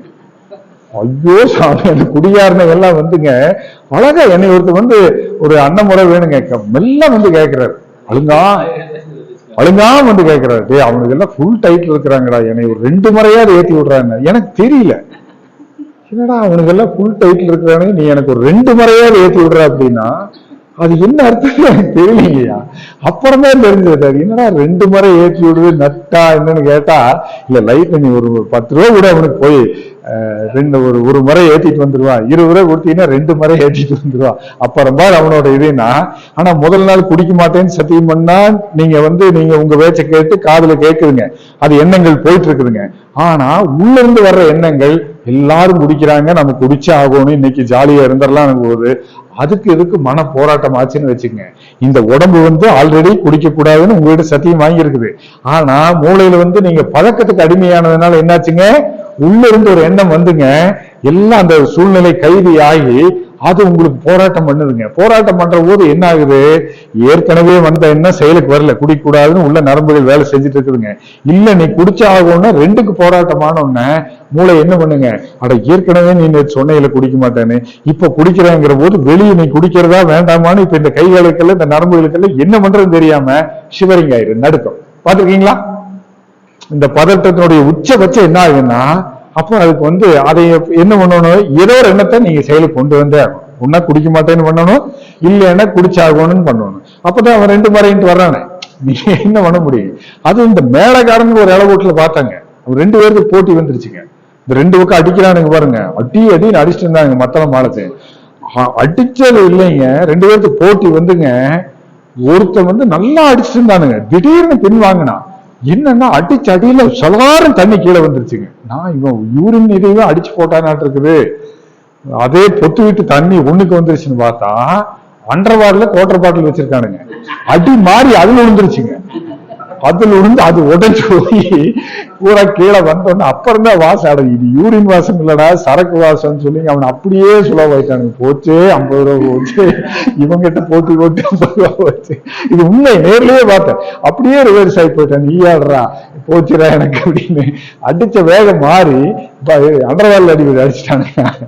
நான் கூட சந்தேகப்பட்டேன், இப்படித்தான் இருக்குமோ என்னமோ. அப்புறம் பார்த்தா புரிஞ்சுங்களா ஏன் பதட்டமாகுது. என்னன்னா, இந்த குழப்பமான எண்ணங்கள் நீங்க ஒண்ணு முடிவு பண்ணா அது நல்லதா கெட்டதான்னு ஆராய்ச்சி பண்ணணும். அதுக்கு என்ன பண்ணோம்னா மனம் அமைதி நிலையில் இருக்கணுங்க. அப்பதான் ஆராய்ச்சி பண்ணணும். அமைதி நிலைக்கு என்ன வேணும்? அப்போ உங்களுக்கு மனசுக்கு ஒரு பயிற்சி வேணும். அது மனசுக்கு பயிற்சி கொடுக்கறதுக்கு இன்னைக்கு ஆளே கிடையாதுங்க. மனசு கெடுக்கிறதுக்கு ஆள் இருக்கிறத தவிர பயிற்சி கொடுக்கறதுக்கு இன்னைக்கு ஆளே கிடையாது. அப்ப அருட்தந்தை அந்த காலத்திலேயே பார்த்தாங்க சுவாமிஜி, மனதுக்கு என்ன பயிற்சி, அது அமைதி நிலைக்கு வரோம்னா, உடம்பு முழுதும் ஓடிட்டு இருந்ததுன்னா டென்ஷன் தாங்க. கண் ஒரு பக்கம் பாக்குங்க, காது ஒரு பக்கம் கேட்குங்க, நீங்க என்ன வேணாலும் பாருங்க. கேஸ் வராதுன்னு அறுபத்தொரு சொல்லிட்டா போச்சா, மெட்ராஸ்ல பெட்ரோல் கிடைக்காதுன்னு சொல்லிட்டானுங்க சென்னையில. உடனே என்னாச்சுங்க, அத்தான வேற போய் எல்லாம் உள்ள மோதுறானுங்க. பங்கில் இருக்கிறது இல்லாம எனக்கு 50 கூட, அதுக்கு ஆளை வேற பிடிக்கிறானுங்க. மாப்பிள்ளை நீ சொல்லிடு, நம்ம வண்டி தான் முதல்ல அடிச்சு விடணுங்க. எல்லாத்துக்கும் அது பதட்டம் ஆயிடுது. அப்ப பாருங்க, காது ஒரு பக்கம் கேட்குதுங்களா, மூக்கு ஒரு பக்கம், அது இதுன்னு எல்லாமே அந்த பதட்ட நிலைக்கு வர்ற போது என்ன ஆகுதுன்னா உங்களுக்கு குழப்பம் ஆயிடுது. அப்ப இந்த உடம்பு வழியா ஓடிட்டு இருக்கிற மனசை உடம்பு எல்லாம் தாண்டி ஒரு இடத்துல கொண்டு வந்து வச்சா அது அமைதி நிலைக்கு வரும்னு ஆராய்ச்சி பண்ணி கண்டுபிடிச்சதுதான் இந்த இடம். அதான் நம்ம திருநீர் வைக்கிறோம், சந்தனம் வைக்கிறோம், குங்குமம் வைக்கிறோம். இந்த இடத்துல இது பண்றதுக்கு பாய் அஸ்ஸலாமு அலைக்கும்ங்கறாங்க கிறிஸ்தவர்கள். இந்த காட் அப்படின்னு சொல்றாங்க. எல்லாரும் இங்க டச் பண்ணி தான் ஆகணுங்க.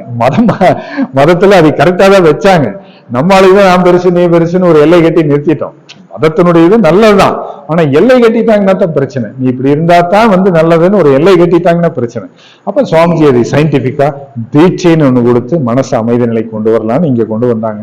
அது அப்ப என்ன ஆகுதுன்னா, நீங்க அமைதி நிலையில நீங்க ஆராய்ச்சி பண்ணலாம். எது முக்கியம்,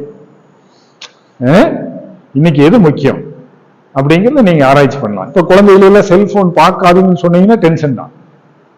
உண்மையா எந்நேரம் செல்போன் பார்த்துட்டே இருக்கிறீங்கன்னா, நாங்கெல்லாம் இப்போ ஒரு அருமையான ஐடியா சொல்லி கொடுத்துருக்கோம். இப்போ தங்க நல்ல பொண்ணு, தங்க நீ பாரு வேண்டான்னு சொல்ல, என்ன விளையாடுத்தான்னு பார்க்க போறோம். இப்ப நீ காது குத்துக்கெல்லாம் செல்போன் எல்லாம் காது குத்த முடியாதுங்கய்யா. எல்லாத்துக்குமே செல்போனு கொடுத்துட்டீங்கன்னா தான், அந்த காலத்துல மாமாரு வாழைப்பழத்தை தொழிச்சுட்டு ரெடியா நிற்பானுங்க. அழுச்சுன்னா டப்புன்னு வாயில வச்சிடலாம் அப்படின்னு. இன்னைக்கெல்லாம் அதெல்லாம் வேண்டியதே இல்லைங்க. ஒரு நல்ல செல்போனை கொடுத்துட்டீங்கன்னா அது தேன் பாபா பிளாக் அது அது ஏதோ பாட்டு கேட்டுதுன்னா திரும்பி பாக்குது காதா, சரி குத்தி தொலை. One for my master, one for my day, one for the little boy who lives down the land அப்படின்னு சொல்லி அதெல்லாம் ஏதோ ஒரு பாட்டு வந்து. அப்ப எது முக்கியம் உங்களுக்கு? செல்போனு பார்க்க வேண்டாம், படிக்கணும், குழந்தை வரணும்னு உங்க எண்ணம். ஆனா குழந்தைகளுக்கு செல்போன்ல நல்ல பாட்டு இருக்குது. என்ன காரணங்க, அந்த காலத்துல பெரியவங்க எல்லாம் அதுக்கு அந்த குழந்தைகளுடைய இது கதை மூலமாக காட்சிப்படுத்துங்க. மனசு நல்லா கேட்டுக்குங்க. அருட்தந்தை வேதாத்திரி மகரிஷியே அவங்க அம்மா கிட்ட கதை கேட்டு வளர்ந்ததுனாலதான் அந்த அளவுக்கு வந்தாங்க. டாக்டர் ஏபிஜே அப்துல் கலாம் ஐயா அவங்க லட்சுமி அம்மான்னு ஒரு அம்மா கிட்ட வளர்ந்ததுனால, கதை கேட்டு வளர்ந்ததுனால பெரியவங்க அத்தனை கதை சொன்னாங்க. மகரிஷி அப்பவே அவருக்கு சிந்தனை. என்ன கதை சொல்லியிருக்குங்க மகரிஷிக்கு? அம்மா சொன்ன கதை எனது வாழ்க்கை விளக்கத்துல வருங்க. மகரிஷியை சொல்லியிருக்காங்க. இதுங்க ஆதி மூலமே அந்த முதலை யானை கதை. அந்த கதை தெரியுமா தங்க உனக்கு? ஒரு முதலை சாமிக்கு பாட்டு இது பூ பொறிச்சிட்டு போகுமா. இது யானை அங்க மேல பெருமாளுக்கு பூ பொறிச்சிட்டு தாமரை பூ பொறிச்சிட்டு போகுமா. தாமரை பூ எங்க இருக்கும்? குளத்துலதான் இருக்குங்க. குளத்துல இருந்துங்க, குளத்துல பொறிச்சிட்டு அந்த குளத்து வழியாவே அது ஓரமாவே நடந்து போற போது அங்க இந்த குளத்துல ஒரு பெரிய முதலை இருந்திருக்கு. முதலை என்ன தெரியுமா? குரோக்கடை. இன்னைக்கு முதல்ல தமிழ்ல சொல்லி ஆங்கிலத்தை விளக்கிட்டு இருந்தோம். இன்னைக்கு ஆங்கிலத்துல சொல்லி தமிழை விளக்க வைக்க வேண்டிய நிலைமை ஆகி போச்சு. தெரியுமாடா குரோக்கடை? அது தமிழ்ல முதலை. அந்த குளத்துல பூ பறிக்கிற இடத்துல ஒரு பெரிய முதலை இருந்ததுதாங்க. அதுக்கு இந்த யானை எந்நேரம் இந்த குளத்தை மிதிச்சுட்டே இருக்குது அப்படின்னு சொல்லி இன்னைக்கு இந்த யானைக்கு வைக்கிறேன் பாரு வேட்டுன்னு சொல்லிங்க. முதலை காலை வாயை போய் தண்ணிக்குள்ள முதல்ல தான் பலம். யானை காலை பிடிச்சிருச்சு, எடுக்கவே முடியல. என்ன ஒன்னால ரத்தம் சொட்டுதுங்க. என்னதான் பண்றது? அப்பதான் யாரை கூப்பிடுறதுன்னு சொல்லிட்டு அந்த பெருமாளையே ஆதி மூலமே அப்படின்னு அவரு சங்கு சக்கரத்தை விட்டு முதலை அப்படியே அழிச்சு அதை ரிலீஸ் பண்ணி விட்டாராம். இந்த கதையை கேட்ட உடனே சுவாமிஜி நீங்க நல்ல இந்த கதையை கேட்டோன்னு இப்ப குளம் தெரிஞ்சுதா மனசுல? தாமரப்பூ தெரிஞ்சுதா? முதலை தெரிஞ்சுதா? யானையும் தெரிஞ்சுதா? பெரும்பாலும் தெரிஞ்சாரா? ஆனா செல்போன் பார்த்தா ஒரு மண்ணும் தெரியாது, பக்கத்துல இருக்கிறவனே தெரியாது. உண்மையா எந்த சிந்தனையும் வராது. அதான் செல்போனுக்கு உண்டான விளக்கம். சுவாமிஜி இந்த கதை அவங்க அம்மாட்ட கேட்ட உடனே அவர் 2-3 நாள் இதே கதை அந்த கதையவே கேட்டு இருந்திருக்காரு. குழந்தையா இருக்கையில, அம்மா மறுபடியும் சொல்லுமா அந்த யானை கதைய. அப்புறம் அவருக்கு சின்ன வயசுலயே ஒரு சிந்தனை வந்திருக்குது. யாயமா யானை குளத்துக்குள்ளேயே நடந்து போச்சு, பூ பொறிச்சிட்டு கரையில் நடந்து போய் பெருமாளுக்கு சாத்தி இருக்கலாமல்ல. எவ்வளவு சிந்தனைங்க சுவாமிஜிக்கு. நினைச்சு பாருங்க, சின்ன வயசுலயே எப்பேற்பட்ட சிந்தனை அருட்தந்தை வேதாத்திரி மகரிஷிக்கு வந்திருக்குது. அப்போ செல்போனு தவறு கிடையாது. நீங்க என்ன பண்ணுன்னா குழந்தைகளுக்கு தங்க நீயே பாரு, வேண்டான்னு சொல்ல. காலையில கொஞ்ச நேரம் பாரு, மதியானம் கொஞ்ச நேரம் பாரு, சாயந்தரம் கொஞ்ச நேரம் பாரு. மத்த நேரத்துக்கு படிச்சுக்கு சாமின்னா உனக்கு எப்படி சரின்னு சொல்லுவே இல்லம்மா? அம்மாவே பர்மிஷன் கொடுத்துட்டாங்க, ஒரு 1/2 மணி நேரம் பார்த்துக்கோ, அதுக்கு மேல பார்க்க கூடாது, படிக்கணும், சாப்பிடணும், வீட்டு வேலையெல்லாம் இருக்குன்னு சொன்னோம்னா குழந்தைங்க ரெடி ஆயிருங்க. நீ பார்த்தேன்னா பாருனா அவங்க பதட்டமாயி பொய் வயசு பழகிடும். உண்மையா மன அழுத்தம் சின்ன வயசுலயே நம்ம ப்ரெஷர் பண்றோம். பொய் வயசு பழகிடுவாங்க. சின்ன குழந்தைகள்லாம் புக்லயே செல்போன் மறைச்சிட்டு வருதுங்க. அந்த செல்போன் அளவுக்கு பழைய புக்கை வெட்டிங்க உள்ள வச்சுட்டு வருதுங்க. அதை பார்த்துட்டு அது தெரியாம எப்படி கண்டுபிடிச்சோன்னா தலைவிழா வச்சு படிச்சுட்டு இருந்தது. என்னடா புக்கை தலைவிழா வச்சு படிச்சுட்டு இருக்கிறேன்னா அது செல்ல தலைவிழா வச்சிருச்சு. அது மாதிரி வச்சு பார்க்கிறோம். அப்ப நம்ம கண்டுபிடிச்சோம். அப்படி இப்படி எல்லாம் இருக்குதுங்க. அதனால நம்ம பர்மிஷன் கொடுத்துருங்க அவங்களுக்கு. அதுதான் இயல்பு நிலைக்கு வர்றது. தங்க நீயே முடிவு பண்ணு. ஒரு குறிப்பிட்ட வயசுக்கு மேல இப்பெல்லாம் அந்த பொம்மை தான் பார்ப்பாங்க. ஒரு 16 அடலசன்ட் ஏஜ்னு சொல்றோம் இல்லையா? இந்த வயசுக்கு வந்த பின்னால குழந்தைகள் அவங்களுக்குன்னே ஒரு தன் உணர்வு வருங்க. அந்த தன் உணர்வு வரையில நீங்களே முடிவு பண்ணி கேட்டாங்க. இதுதான் நல்லது இருக்கு. செல்போன்ல இன்னைக்கு எவ்வளவு நல்ல விஷயங்க பாருங்க. ரெக்கார்டு பண்றீங்க, பணம் அனுப்புறோம், என்ன வேணா இல்ல, நல்ல விஷயங்கள் இருக்குது, கெட்டது 1-2 இருக்கும். நீ பாரு, வேண்டான்னு சொல்ல. காலையில கொஞ்ச நேரம், சாயந்தரம் கொஞ்ச நேரம் அந்த பதட்டத்தை ரிலீஸ் பண்ணிட்டீங்கன்னா இயல்பு நிலை. ஆனா நம்ம பண்றது இல்லைங்க. என்னன்னா அது குழந்தைகள் கூட பாப்பாக்கு கூட அனுபவம் இருக்கும். படின்னு சொன்னா அது ஏதோ ஒரு பாப்பாக்கு ஒரு வேலை, உங்க பாப்பாவா ஒரு வேலை கொடுக்குறீங்கன்னு வச்சுக்கங்க. ஆமா, நீங்க 10 நிமிஷமே பாருங்க, அடுத்தது பாருங்கன்னு சொல்லி பாருங்க, நல்லா இருக்கும். நீங்க பாப்பாவுக்கு ஒரு வேலை கொடுக்குறீங்க, ஏதோ ஒரு டம்ளர் கழுவிட்டு வா, ஏதோ ஒரு வேலை கொடுக்குறீங்க. அந்த நேரத்துல அந்த பாப்பா வேற வேலையா இருக்குதுன்னு வச்சுக்கங்க. வேற வேலையா இருக்குது. நீங்க அந்த வேலையை கொடுத்ததை பாப்பா காதுல வாங்கி உடம்புக்குள்ள மூளை கொண்டு போயிடும். இந்த வேலையை முடிச்சுட்டு அதை பண்ணலான்ட்டு ஒரு 5 நிமிஷம் எடுக்கிறதுக்குள்ளார நீங்க ரைஸ் ஆயிருவீங்க. சொல்லிட்டே இருக்கிற கேட்கிறாளாக பாரு அப்படின்னு நீங்க ரைஸ் ஆகி அடுத்த ஸ்பீடா சொல்லுவீங்க, செய்யறே இல்லையான்னு. ஆனா நம்ம தான் செய்யலான்ட்டு இருந்தோமே, அதுக்குள்ள ஏன் அம்மா சத்தம் போடுது? அதுக்குள்ள நீங்க அது அவசர அவசரமா அந்த கையில் இருக்கிற வேலையை முடிச்சுட்டு போலான்னு முடிவு பண்றதுக்குள்ளார சொல்ற கேப்பைய மாட்டேன்னு ஒண்ணு வச்சீங்கன்னா என்ன ஆகுங்க? அது பதட்டம். அட நான் செய்யலான்னு தானே இருந்தேன். அந்த இயல்பு நிலை நம்ம எல்லாருமே, இதுதாங்க மன அழுத்தம். நம்ம எல்லாருமே அந்த தப்பு பண்றங்க. அந்த இயல்பு நிலை தங்க உனக்கு அனுபவம் இருக்குதா? ஆமாங்க, சிரிக்குது பாருங்க. நான் சொல்றது, நான் செய்யலான்னு தான் இருந்தேன், அம்மா சொல்றதை செய்வீங்கல்ல. ஆமா, அதுக்குள்ளார அம்மா சத்தம் போட்டா நமக்கு என்ன ஆகும்? என்ன ஆகும் சொல்லு சொல்லு, யோசிக்குது இருங்க. அது பாத்தீங்க, இதுவுமே பிரஷர் தான். சொல்லு அப்படின்னா அது உள்ள இருந்து எடுக்குங்க. எடுக்கிறதுக்குள்ள நம்ம என்ன பண்றோம்? உங்களை தப்பா சொல்லு, அட சொல்லி தொலை அப்படின்னா போச்சுங்க. நம்ம ரைஸ் ஆகி அத்தனை நம்ம சின்ன சின்ன விஷயங்கள்லாம் குழந்தை விளையாட்டெல்லாம் பழகி வச்சு ஆச்சரியமா உங்களை நடத்துவாங்க. அது உங்க முன்னால செஞ்சு காமிச்சிட்டு இருப்பாங்க. யாராவது நல்ல தெரிஞ்ச சொந்தக்காரர், ஆமா செஞ்சு காமின்னா செய்யாதுங்க. அப்ப உங்களுக்கு என்ன ஆகும்?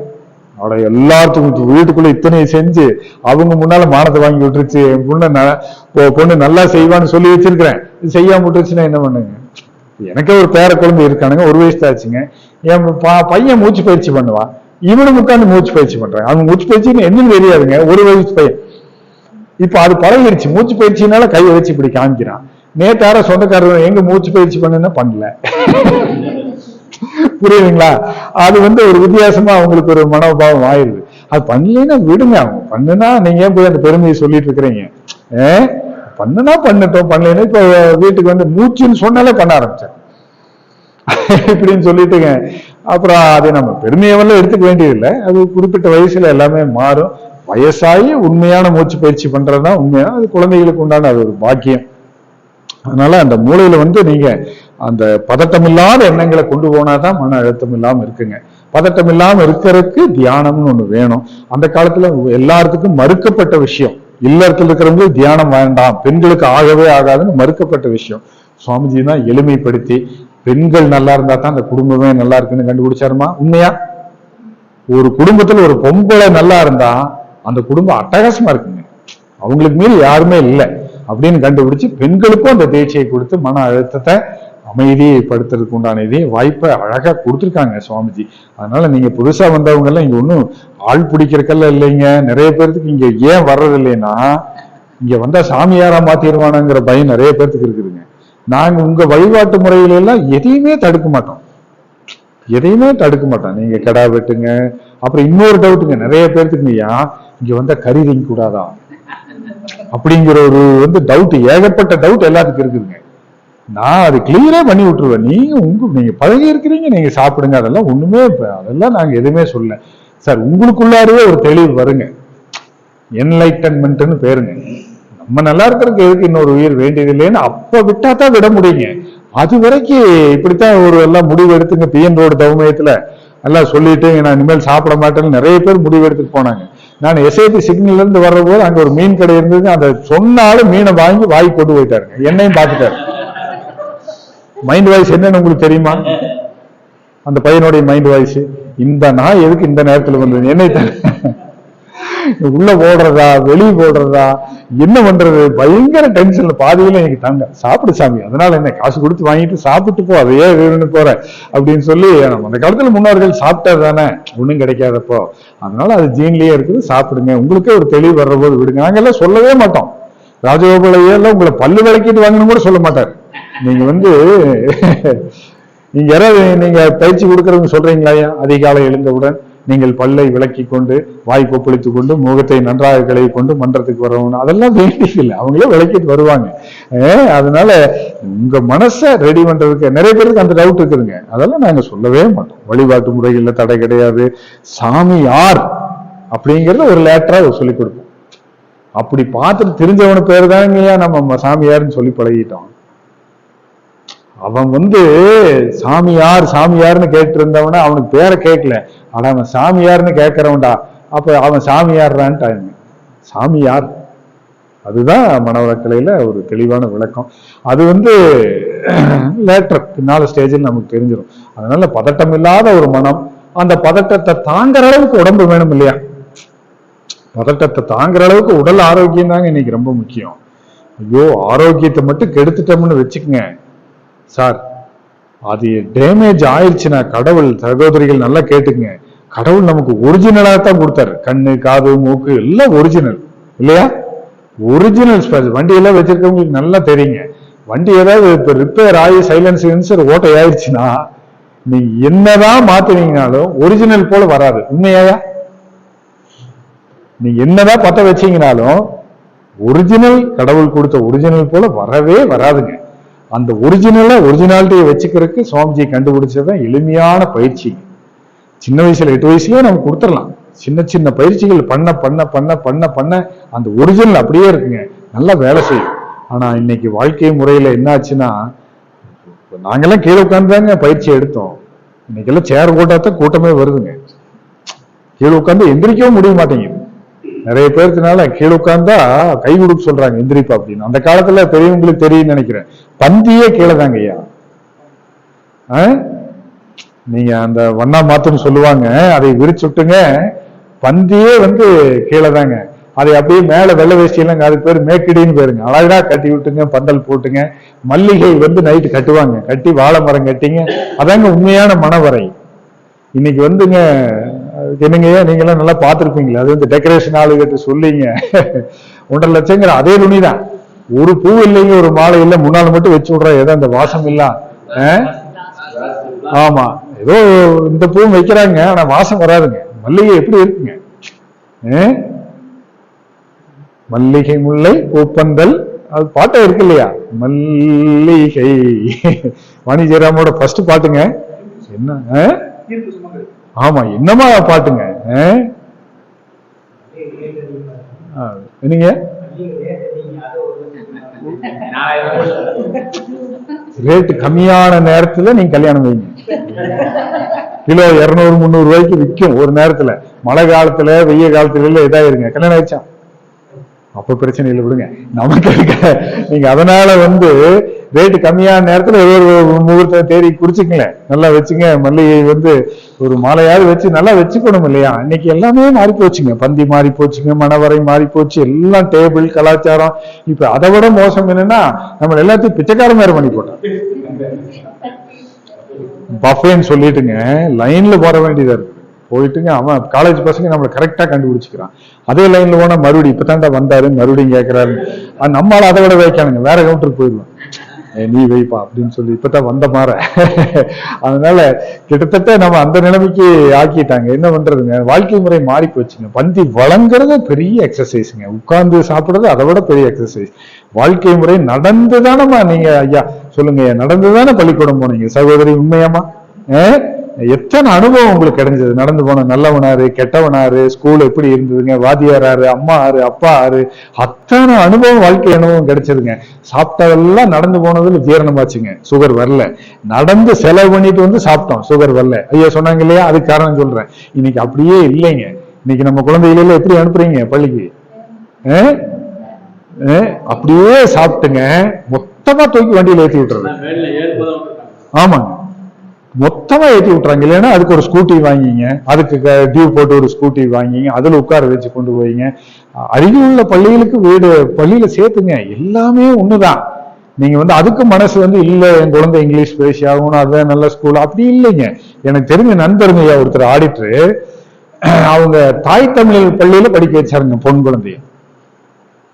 அவங்க பாப்பாவை தாய் தமிழ் பள்ளி, தமிழ் மட்டும்தான். அவங்க பறை இசையெல்லாம் சொல்லி கொடுத்துட்டாங்க அந்த பாப்பாக்குங்க. பறை இசை, தமிழ் பண், அது பாடுங்க, நல்லா அந்த பறை இசை நல்லா பழகிச்சுங்க. அப்புறம் உங்களுக்கு என்ன, உலகத்துல வாழ்றதுக்கு ஆங்கிலம் வேணும் இல்லையா, ஹிந்தி வேணும், எல்லா பக்கம் இந்தியா முழுவதும் போறதுக்கு. அந்த ரெண்டுக்கும் வீட்டுல தனியா டியூஷன் வச்சுட்டாரு. எவ்வளவு நல்லதுங்க, அது ஃப்ரீ, செலவும் ஃப்ரீ. அப்புறம் 6 முடிச்சோடனே வந்து ஜெய்வாபாயில கொண்டு போய் தான் சேர்த்தினார், அரசு பள்ளியில தான் சேர்த்தினார். அவங்க தாய் தமிழ் பள்ளியில படிச்சா ஆங்கிலம் வந்து உங்களுக்கு தெரியவே தெரியாதுங்களே, நாங்க எப்படி எடுக்கிறது, ஆங்கிலம் மீடியத்துல வேற நீங்க சேர்த்துறீங்கன்னு. நீங்க ஆங்கிலத்துல இன்டர்வியூ எடுங்க மேடம்னு சொன்னோன்னே அந்த எச்சமே பயந்து போற அளவுக்கு இது நல்லா. ஏன்னா இது ஆங்கிலம் தனியா டியூஷன் எடுத்துருக்குது, புரிஞ்சுங்களா? இப்போ தாய் தமிழ், தமிழும் போகல, அந்நிய மொழியும் நம்ம கத்துக்கணுங்கிற சமுதாயத்துக்காக அதுவும் போகல, எவ்வளவு முடிவு பண்ணி நல்லா எடுத்திருக்காரு நினைச்சு பாருங்க. செலவும் மிச்சம். இனி வந்து +2 வரைக்கும் இப்ப எந்த பிரச்சனையும் இல்லை, ஒரு அடிப்படை கட்டமைப்பு நல்லா பண்ணியாச்சு. நினைச்சு பாருங்க. அப்ப இதெல்லாம் வந்து நம்ம யோசனை பண்ணி நல்ல வாழ்க்கைக்கு உண்டான வழிகள் இருக்குதுங்க ஐயா. ஆனா நம்ம மனம் என்ன பண்ணுதுங்க, கம்பேர் பண்ணுது. கம்பேர் எப்படி பண்ணுதுன்னா, அவங்களே எக்ஸசைஸ் பண்ணல, நம்ம ஏன் பண்ணணும்? ஞாயிற்றுக்கிழமைன்னா யாரும் எக்ஸசைஸ் வேற பண்றது இல்லைங்கய்யா. ஒரு நண்பர் வந்துங்க, நண்பர் கள்ளக்குறிச்சி போய் அவர் வீட்டுல தங்க வேண்டிய சூழ்நிலை, காலேஜ் மேட், நல்ல ஆத்மார்த்தமான நண்பர், தியேட்டர்லாம் இருக்குது, சினிமா எல்லாம் பார்த்துட்டுங்க. காலையில ஞாயிற்றுக்கிழமை காலையில எந்திரிச்சு நான் உடற்பயிற்சி பண்ணிட்டு இருந்தேன். அவர் 8 மாடியில போட்டு வச்சிருந்தார், 8 போட்டு எல்லாம் பண்ணிட்டு அப்புறம் காம்பவுண்ட்ல உட்காந்து காலாட்டிட்டு இருந்தார். ஏப்பா நீ எக்ஸசைஸ் பண்ணலையா? இன்னைக்கு என்ன கிழமைனார்? ஞாயிற்றுக்கிழமை லீவு நாள், சாப்பாடு அது நிறைய வாங்கி என்ன வேணாலும் சாப்பிடுவோம், அதுக்கு லீவ் விட மாட்டோம். அதனால மனித மனம் வந்துங்க ஏமாத்திரக்கே பார்க்கும். இந்த உடம்ப வந்து ஒரிஜினலா வச்சுக்கணுங்க. அதுக்குண்டான பயிற்சி இந்த சுவாமிஜி கொடுத்திருக்காரு. ஏன்னா மனோ வேகத்துக்கு உடம்பு தாங்கணுங்க. அது இந்த காலத்துல நல்லா கேட்டுங்க, உடற்பயிற்சி இல்லை, வாழ்க்கை முறை மாறி போச்சு. ஆனா மனோவேகம் அதிகமாயிருச்சு. உண்மையா? மனோவேகம் அதிகமாயிருச்சு, உடல் வேகம் குறைஞ்சு போச்சுங்க. அதனால இந்த உடம்பு தாங்காத அளவுக்கு டென்ஷன் ஆகுது. அதான் நோய் நொடிகள், அதாங்க அழுத்தம். உண்மையா? நல்லா யோசனை பண்ணி பாருங்க. அந்த காலத்துல இவ்வளவு அழுத்தம் இல்ல, மனோவேகம் இல்ல, உடம்பு நல்லா இருந்ததுங்க, நல்லா தாங்குச்சுங்க. இனி அதான் இருந்தது, நடந்தாங்க பள்ளிக்கூடம் போனோம், கம்பரசன் நல்லா இருந்ததுங்க. அதாங்க கம்பரசன். ஐயா அதுக்கு என்ன காரணம்னா நம்ம உடம்புல கம்பரசன் ஒண்ணு இருக்குதுங்க. கம்பரசன் என்னன்னா ஹைட்ராலிக் சிஸ்டம்னு பேருங்க. அது நான் இறுதியே சொல்றேன். ஹைட்ராலிக் சிஸ்டம்னா என்னன்னா இந்த காத்து, நீங்க ஹைட்ராலிக் ஜாக்கின்னு ஒண்ணு பாத்துக்கீங்களாங்கய்யா? அது எப்படி இயங்குதுன்னா, பெரிய 20-30 டன் லாரியை 2 அமுத்தம்னா தூக்கிருங்க. காத்தும் ஆயிலும் சேர்ந்து ஒரு கம்பரசன் ஏற்படுத்துங்க. நீங்க ஒரு அற்புதமான சக்தியை மேல தூக்கிடும். அந்த கம்பரசன்ங்கிறது ரொம்ப முக்கியம். நம்ம உடம்புலையும் இந்த பல்மனரி கார்டியாக் சிஸ்டம்னு இந்த மூச்சு, நுரையீரலும் இதயம் சேர்ந்துங்க ஒரு அருமையான கம்பரசன் உயிரும் சேர்ந்து வச்சிருக்குதுங்க. அந்த கம்பரசன் தான் நம்ம உடம்பே இயங்குதுங்க. இப்ப நம்ம கிட்டத்தட்ட ஆவரேஜ் 70 கிலோ 80 கிலோ இருந்தோம்னா டெய்லி தூக்கி தெரியும் இல்லையா? இதை டயர்டாகுதா? அந்த கம்பரசன் அந்த காலத்துல நல்லா இருந்ததுங்க. காற்று நல்லா இருந்ததுங்க, உணவு நல்லா இருந்ததுனால ரத்தம் நல்லா இருந்ததுன்னு அந்த இயற்கையாவே அவங்களுக்கு அந்த ஹைட்ராலிக் சிஸ்டம் நல்லா இருந்ததுங்க. இன்னைக்கு அது கெட்டு போச்சுங்க. நல்ல காத்தும் கிடையாதுங்க, நல்ல உணவும் கிடையாது, ஹைட்ராலிக் வீக் ஆகுதுங்க. அதனாலதான் நம்ம கீழே உட்கார முடியறது இல்லை, நாற்காலியில உட்கார நடக்க முடியறது இல்லை. பசங்க கிட்ட பக்கத்துல எங்காவது கடைக்கு போயிட்டு வாங்க, என்னங்க ஐயா கேக்குறாங்க, வண்டி சாவி கொடுக்குறாங்க. உண்மையா இல்லையா? நடந்து போறதுக்கு யாரும் தயாரே இல்லைங்க. நான் ரெடி ஆயிரும். இன்னைக்கு சந்தோஷமாயி போச்சு. அடடா வண்டி ரிப்பேரா, பங்க்ல சொல்லி போட்டுட்டு அழகா நடப்போமையா அப்படின்னு சொல்லிட்டு ஜம்முன்னு நடந்து கரும்புலை வரைக்கும் அப்படியே நடந்து போனது அவ்வளவு நல்லா இருந்தது. எத்தனை அனுபவங்க வர்ற வழியில போற வழியில.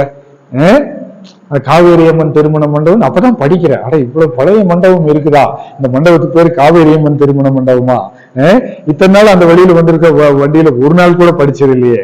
அப்படித்தாங்க இந்த பண்பாட்டு கல்வியில தொண்டு தியாகமும் தொண்டை பத்தி நடத்துற போது திருப்பூர் அந்த அம்மாவாளைய காரணம் ஒரு பெரிய பள்ளி இருக்குதுங்க, ராமகிருஷ்ணன்.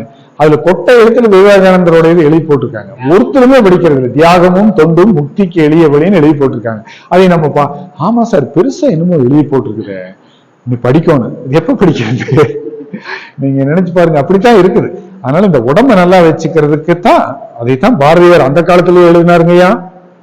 அருமையா எழுதினார் முண்டாசு கவிஞர்.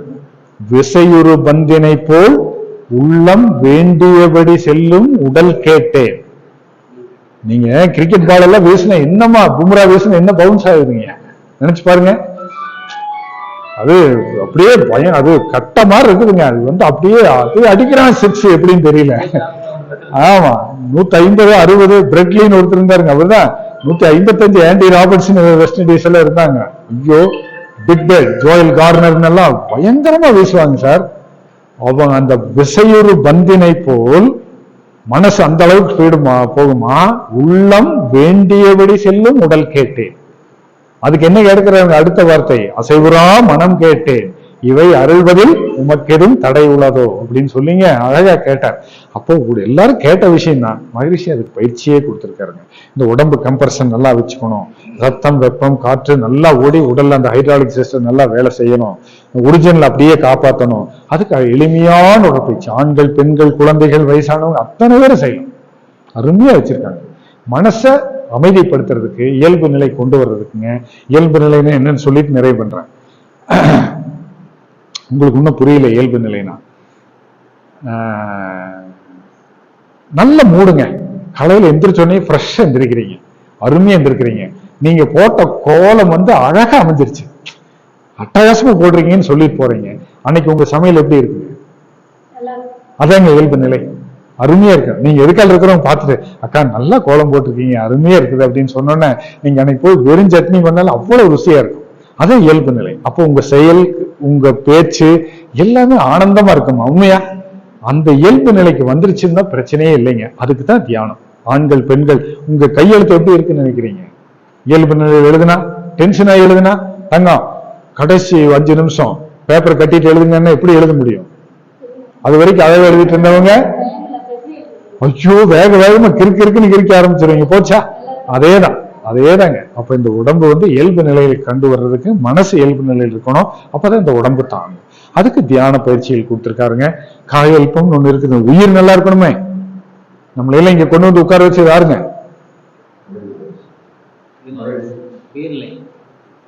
நம்மளை இங்க யாரு கூப்பிட்டு வந்து உட்கார வச்சா? ஐயா சொல்லிட்டாங்க. மனசு எண்ணம் கரெக்ட். அது மட்டும் இருந்தாலும் பத்தாதுங்க. நம்ம உயிர் தான் இங்க கூப்பிட்டு வந்து நம்மளை உட்கார வச்சிருக்குதுங்க. உயிர் இல்லைன்னா நானும் வர முடியாதுங்க. எப்படி வர முடியும்? நேர சாமியானா கட்டிடுவாரு. நீ வேற துணிப்பந்தல். சாமியான பேரு துணிப்பந்தல். தமிழ்ல நிறைய வார்த்தைகள் அழிஞ்சிட்டு வருதுங்க. வருத்தமா இருக்குது. தமிழ் வார்த்தைகள் வந்து ஆங்கிலம் பேச பேச பேச தமிழ் வார்த்தைகள் வந்து கொஞ்சம் கொஞ்சமா அழிஞ்சிட்டு வருது. ஹைக்கூன்னு சொல்றாங்க. அதுக்கு கவிதை, மரபு கவிதை வேறங்கயா. புது கவிதைங்கிறது பெருசா எழுதல. ஹைக்கூங்கிறது சின்ன வரியில் எழுதுறது, ஒரே வரியில. அவர் நல்லா எழுதியிருந்தார் ஒரு ஹைக்கூல. அது அருமையா எழுதியிருந்தார். நல்லா இந்த காலத்துக்கு தகுந்த மாதிரி எழுதியிருந்தாருங்கம்மா. முதியோர் இல்லத்தை பத்தி எழுதியிருந்தார். முதியோர் இல்லம்னு என்னன்னா, இது மிருக காட்சி சாலை, இது மிருக காட்சி சாலைக்கு மிருக காட்சி சாலைன்னு எழுதுவோம். முதியோர் இல்லத்துக்கு அவர் மாத்தி எழுதினார். இது மனித காட்சி சாலை, இது மனித காட்சி சாலை. பால் குடித்த மிருகம் அவ்வப்போது வந்து பார்த்து செல்லும். எப்படிங்க? எனக்கு கண் கலங்கிருச்சு. அதுக்கு பேரு சின்னதா எழுதுறதுனால துளிப்பா. அதுக்கு பேரு என்னங்கய்யா? துளிப்பா அப்படின்னு பேருங்க. ஜிப்புக்கு தமிழ்ல தெரியாது நமக்கு. நிறைய வார்த்தை. சைக்கிள் வந்துதான் நமக்கு தமிழே போச்சுங்க. சைக்கிள் எல்லாமே இங்கிலீஷ் தான். சைக்கிள் என்னென்ன இருக்குதுங்க ஐயா? Brake, handle bar, seat, pedal, wheel, அப்புறம் ஸ்டாண்டு, அப்புறம் கேரியர், பம்பரு, டயரு, டயரமோ, டயரு, போக்ஸ் கம்பி, போக்ஸ், வால் டியூப், அத்தனையுமே இங்கிலீஷ்ங்கயா. அது வந்துதான் தமிழ் போச்சு. சைக்கிள் தமிழ் யாராவது சொல்லுங்க. மிதிவண்டி. ஆஹா, பரவாயில்ல. ஊத்துக்குடியில் தமிழ் வாழ்வு. தமிழ் ஆங்கிலத்துக்கு எதிரி இல்லைங்க. I can speak English, I can conduct classes in English. அதெல்லாம் எனக்கு ஒண்ணும் இல்லை. ஆனா தமிழ் நமக்கு பெரிய சொத்தல்ல. தமிழ் கடவுள் அல்ல மேல இருக்கிறவர். விட்டுறக்கூடாது இல்லையா? அதனால டென்ஷன் ஆகாம இருக்கிறது தாங்க வாழ்க்கை. இன்னைக்கு டென்ஷனுக்கு உண்டான வாய்ப்புகள் தான் அதிகமா இருக்குது. அந்த தியானம் பண்ண டென்ஷன் இல்லாம நம்ம பார்த்துக்கலாம். டென்ஷன் ஆனாலும் இயல்பு நிலைக்கு திரும்பிடலாம். அதுக்கு இந்த இடம் தாங்க சரியான இடம்.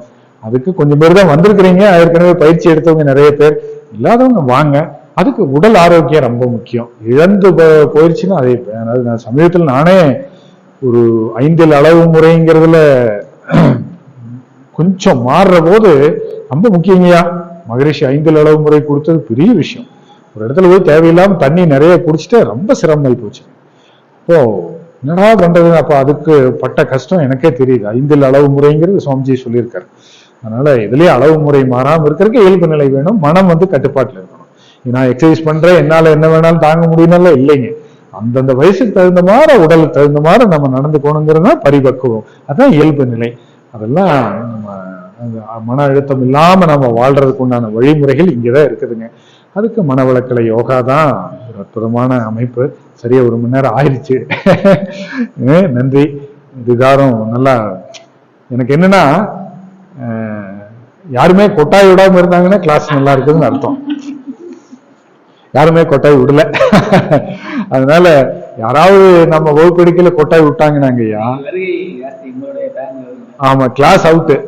கொட்டாய் விட்டா வந்து கிளாஸ் அவுட்டு. கடிகாரத்தை பார்த்தாலும் கிளாஸ் அவுட்டு. அதெல்லாம் ரொம்ப முக்கியம். கடிகாரம் திரும்பி பார்த்தாங்கன்னா அது என்னடா இது ஒன்றும் விஷயம் இல்லையாட்டு இருக்குது அப்படின்னு அவுட்டு. அதனால ஒரு எனக்கு என்ன ஆசைன்னா, நம்மளாம் எங்கேயோ பிறந்தாங்கய்யா. உண்மையா இந்த வாழ்க்கைங்கிறது வந்து நமக்கு ஓஷோ சொன்னதோட நிறைவு பண்றேன். கடவுளோ இயற்கையோ இந்த வாழ்க்கையை வந்து நமக்கு பரிசா கொடுத்துருக்காரோ, கிஃப்ட்.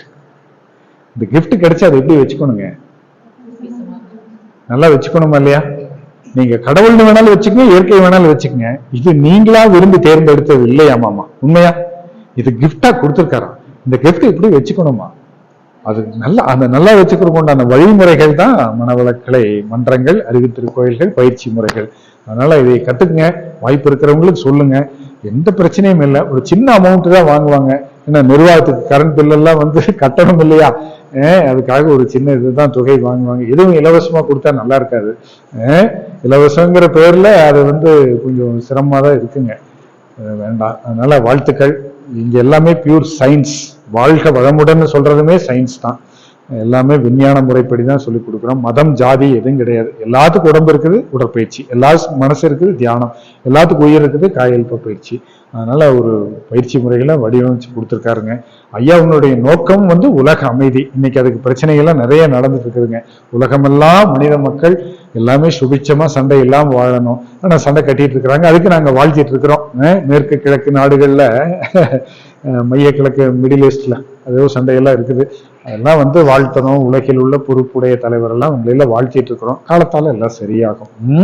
நன்றி. நீங்கள், உங்கள் அன்பு குடும்பம், தொழில், குழந்தைகளுடைய கல்வி, எதிர்கால வாழ்க்கை வளங்கள் எல்லாம் நல்லா இருக்கும். நல்ல இறையருளாலும் குருவருளாலும் சிறப்பா இருக்கும் என்று கூறி உங்களை எல்லாம் வாழ்த்தி விடைபெறுகிறேன். வாய்ப்புக்கு நன்றி. வாழ்க வளமுடன். வாழ்க.